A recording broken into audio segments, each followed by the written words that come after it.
There are a lot of different pieces you like from what you saw from the Nets last year. Moving into this one, as you look at the depth chart, and Coach, obviously you got to start with Spencer Dinwiddie. As you said, a lot of their wins last year of the 28-18, right? Directly associated to him being in that starting lineup. Dinwiddie was more than just a surprise, okay? He wound up leading that team and getting 18 of those wins as a starter out of their 28. But the name up there that really jumps out right now as far as this training camp and what's gone on, Caris LeVert has been simply outstanding. Every player is talking about him. His development now is rounding out of his game where now he's not only a catch-and-shoot guy or fast break finish with dunks. Now he puts it on the floor, has peripheral vision, makes his teammates better, can stop, elevate off the dribble, shoot, and make jump shots on a regular basis. He's gotten stronger. His footwork is so much better now.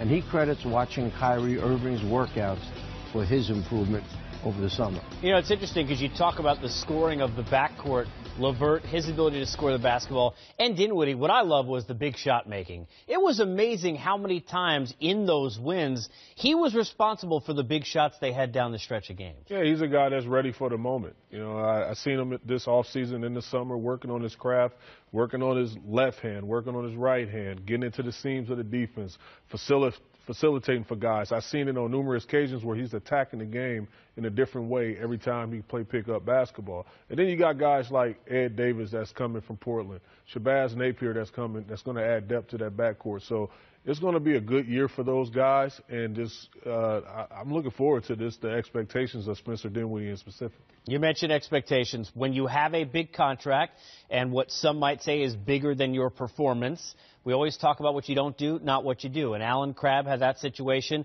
not only for the team he was on, but then contract gets moved to Brooklyn. Same thing. Can he get up to those expectations? Forgetting the money for a second, what did you see from Crabbe that you liked last year, Coach?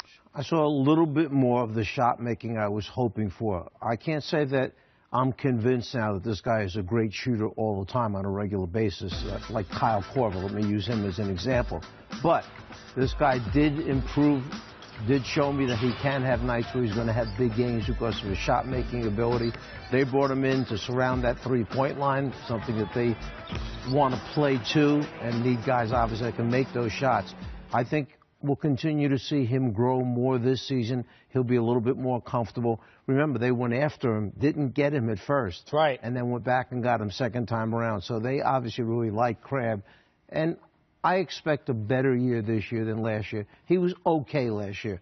I'd like him to be better than okay. You think about the guards and their ability to get to the basket, Allen underneath, having a shooter like Crabbe obviously going to benefit the offense. Yeah, it's going to open up a lot of real estate, you know, and that's exactly what you want. You need not just shot takers, but shot makers. And Crabbe possessed that ability, which Coach just touched on. He's making shots at an amazing clip. You saw little glimpses of that this past season, and you want him to continue to build on that.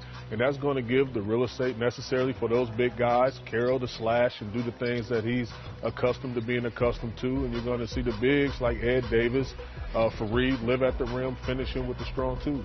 Yeah, you mentioned strong. You think about Davis, you think about Faried, and what Carroll added to that team. They have that veteran grit that you'd like to have, right, Coach, if you're Kenny Atkinson around some of these younger players? Well, just Kenny alone instills that into the players on his team. And he's not afraid to, after the game in the locker room, to say the things that need to be said, particularly if he doesn't think that they're as aggressive and as tough-minded as they need to be. He gets his message across the right way. And for Carroll, obviously, from a veteran standpoint, you could tell the impact he had just from the guys being around him last year. Yeah, he wants to play, he wants to win, he wants to play the right way, and the young guys need that voice.